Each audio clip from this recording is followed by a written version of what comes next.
మీరు వాక్యాన్ని చదవాలి. చదువు రాకపోతే తీసేయండి, మీ పిల్లలతో చదివించుకోండి. ఎందుకు చదివించుకోలేరు? ఏదైనా ఒక బ్యాంక్ లోన్కి వెళ్తాం, ఒక పొదుపే ఉంటుంది, ఇంకేదైనా స్కీమే ఉంటుంది, ఫ్రీగా డబ్బులు వస్తాయంటే అన్ని చదివించుకుంటాం కదా, రాపించుకుంటాం కదా. మరి దేవుని వాక్యాన్ని ఎందుకు చదివించుకోము? దేవుని వాక్యాన్ని ఎందుకు మనం తెలుసుకోలేము? తెలుసుకోవాలి. సామెతల గ్రంథము 21వ అధ్యాయము 27వ వచనం, భక్తిహీనులు అర్పించు బలులు హేయములు, దురాలోచనలతో అర్పించిన ఎడల అవి మరీ హేయములు. మీరు బైబిల్ చదవకుండా, మీలో వాక్యం లేకుండా ఎంత ప్రార్థన చేసినా దేవుడికి ఇంక అది వ్యతిరేకంగానే ఉంటుంది. దేవుడు వినడు. మీరు బైబిల్ చదవట్లేదు, వాక్యాన్ని తెలుసుకోవట్లేదంటే ఇంకా మీరు పాపంలోనే ఉన్నారు. పాపులు ప్రార్థన చేసి అసలు ఆయన వినడు. ఇంకా ఆయనకి వ్యతిరేకంగా హేయమేనంట. దయచేసి తెలుసుకోండి, మీరు ఇప్పటిదాకా చేసిన ప్రార్థనలు ఏవి కూడా పరలోకానికి చేరలేదు. అందుకే నీ స్థితి, నీ గతి ఇంకా ఇట్లనే ఉంది. యోహాను సువార్త 9వ అధ్యాయము 31వ వచనం, దేవుడు పాపులు మనవి ఆలకింపడని ఎరుగుదుము. ఎవడైనానో దేవభక్తుడై ఉండి ఆయన చిత్తము చొప్పున జరిగించిన ఎడల ఆయన వాని మనవి ఆలకించును. దేవునికి ఆయన చిత్తం ఏంటో తెలుసుకుని మనం బ్రతకాలి.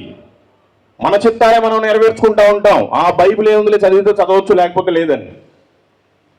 ఇంకా నువ్వు స్టిల్ పాపంలోనే ఉన్నావు. పాపుల ప్రార్థన కానీ, పాపుల మాటలు కానీ, పాపుల మనవి కానీ ఆయన వినడు.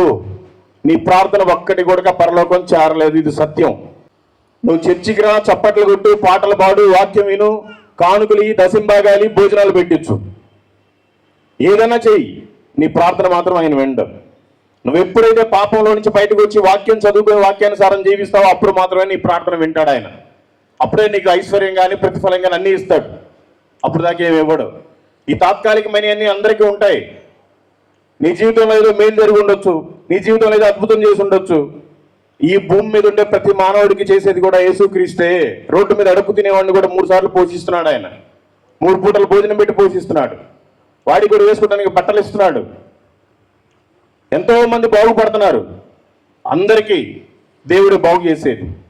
మనకు కూడా దాంట్లోనే ఒక లిస్టు అంతే. మనం ఎలా ఉండాలి? ఎవరికైనా ఒక ఎమ్మెల్యే తెలిస్తేనే, ఒక ఎంపీ తెలిస్తేనే విర్రవీగిపోతాం. వాళ్ళకంటే గొప్పోడు, ఆయన కుమారులు, ఆయన కుమార్తెలు మనం అంతా. అందుకనే మనం బైబిల్ చదవకుండా ఉంది. ఎవడో బయటోడు మతోన్మాదులు బైబిల్ గురించి తెలుసుకుని దాంట్లో విమర్శకరమైన మాటలు మాట్లాడుతున్నారు. మనం కనీసం మంచి అన్నా మాట్లాడలేదు కదా. మాట్లాడట్లేదంటే మనం అంతా పాపులుగానే ఉన్నాం. దయచేసి తెలుసుకోండి.